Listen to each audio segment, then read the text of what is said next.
تعاون سے اور آپسی مدد سے ہمارے درمیان SP بھی پیدا ہوں گے، DM بھی پیدا ہوں گے اور جج بھی پیدا ہوں گے، اچھے اچھے وکلا پیدا ہوں گے۔ یہ کب ہوگا؟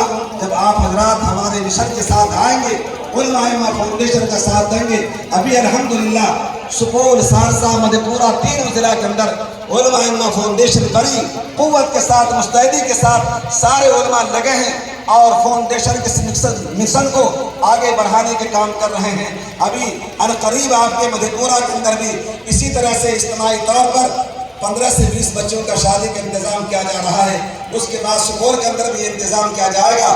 مجھے آپ حضرات سے بس صرف ایک بات یہ کہنا ہے کہ آپ تعاونوا علی البر والتقوی کی بنیاد پر جو اللہ تعالیٰ نے کہا کہ لوگوں تم آپس میں نیکی اور تقوی کی بنیاد پر آپس میں ایک دوسرے کی مدد کرو، اور اللہ نے اس کو انسان کی فطرت میں رکھا ہے۔ میں آپ سے ایک گزارش کرنا چاہوں گا کہ آپ حضرات علماء ائمہ فاؤنڈیشن کا ساتھ دیجیے۔ جب بھی یہاں سے آواز لگائی جائے آپ اس آواز پر لبیک کہیے۔ آپ کا صرف لبیک کہنا اور ساتھ مل کر کام کر دینا یہ ہمارے واسطے بڑی خوش نصیبی کی بات ہوگی اور ہمارے فاؤنڈیشن کے واسطے بڑا قیمتی سرمایہ ہوگا۔ آپ کا ساتھ ملے گا تو انشاءاللہ ہم بڑے سے بڑے کام کو انجام دیں گے۔ اللہ سے دعا ہے کہ اللہ تبارک تعالیٰ آپ تمام کے یہاں پر آنے کو اور جمع ہونے کو اور آپ تمام کے دینی جذبات کو اللہ قبول فرمائے اور دونوں جہاں کی کامیابی نصیب فرمائے۔ آمین ثم آمین وما توفیق الا باللہ۔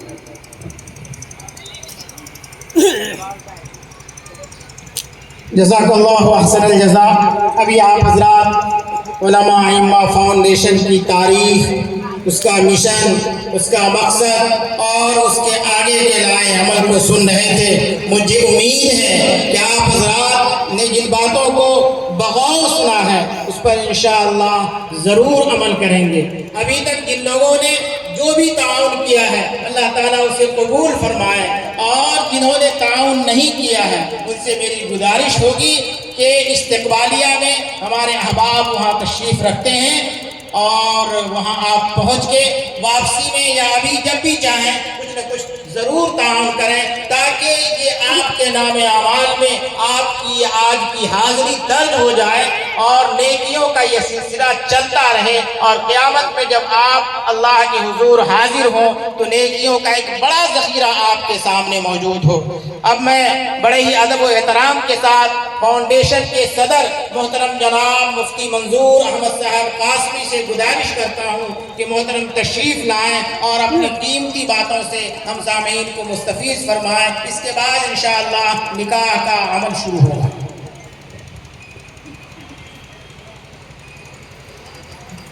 بسم اللہ الرحمن الرحیم وبہ نستعین اما بعد۔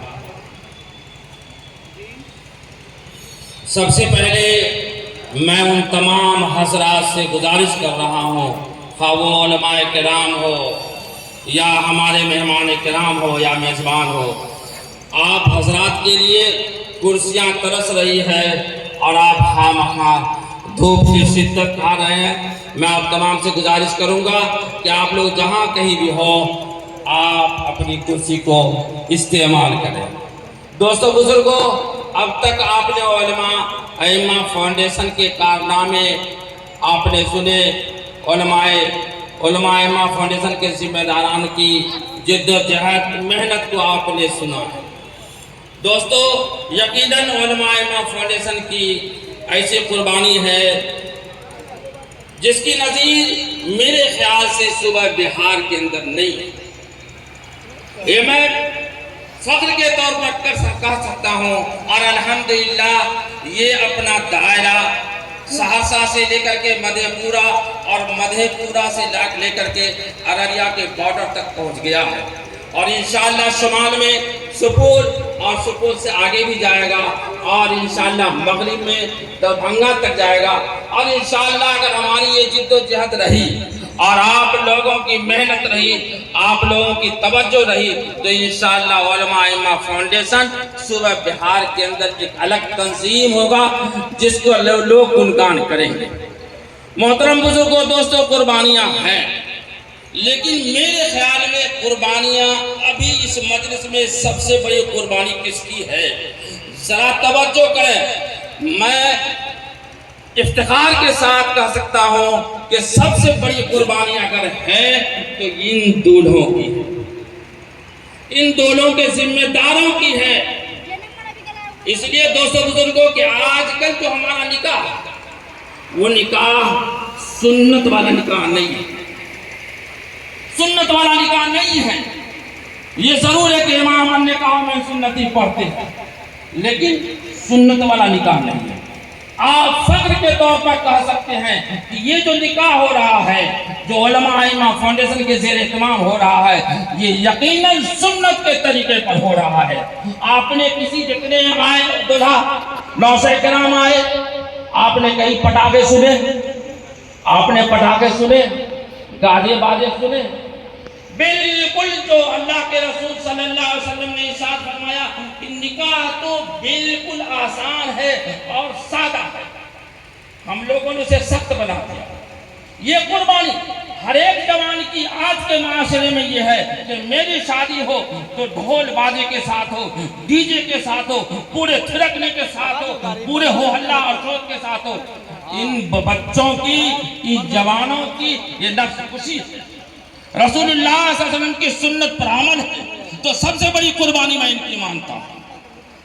اور یہ بھی کہ اس بڑے مجمع میں بہت سارے ایسے خوددار ہیں جو سسک رہے ہیں، ان سے کہا جاتا ہے، وہاں کے امام کہتے ہیں کہ آپ اپنی بچی کی علماء ائمہ فاؤنڈیشن کے اندر فارم بھرو، آپ کی بچی کی بغیر کسی قیمت کے، بغیر کسی روپے کے آپ کی بچی کا نکاح ہو جائے گا۔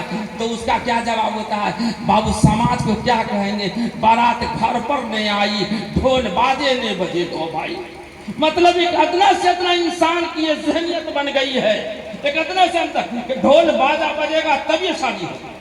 تو میں کہتا ہوں کہ سب سے بڑی قربانی اگر ہے تو اس کی قربانی ہے، اور اسی کی وجہ سے یہ محفل جمی ہوئی ہے۔